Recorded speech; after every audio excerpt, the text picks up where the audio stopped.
We were on the point of classification of law. So law has been classified into two. Let me tell you what.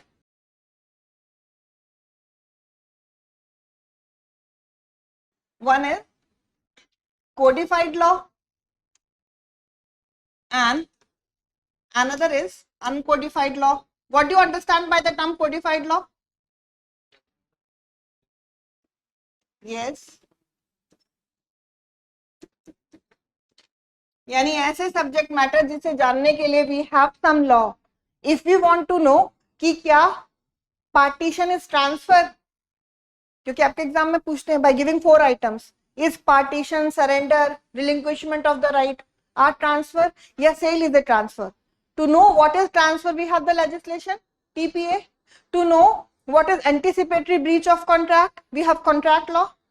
To know whether sleeping in the class is a fundamental right, कि आप कहीं पर कहीं पे भी सो सकते हो, तो that के लिए we have our grand norm, Constitution of India. Yes.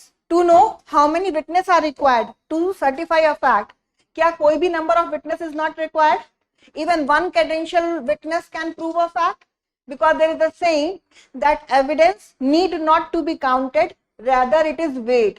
और इस पे आपको मेंस में क्वेश्चन भी आता है कि एविडेंस को हम वे करेंगे, काउंट नहीं करेंगे.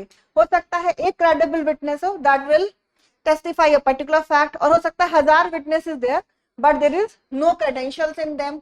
तो what is, who is witness, how evidence is given, how many types of evidence is there, admissibility of evidence मतलब क्या, what about reliability, what about relevancy. To know all this we have our Indian Evidence Act and corresponding BSA.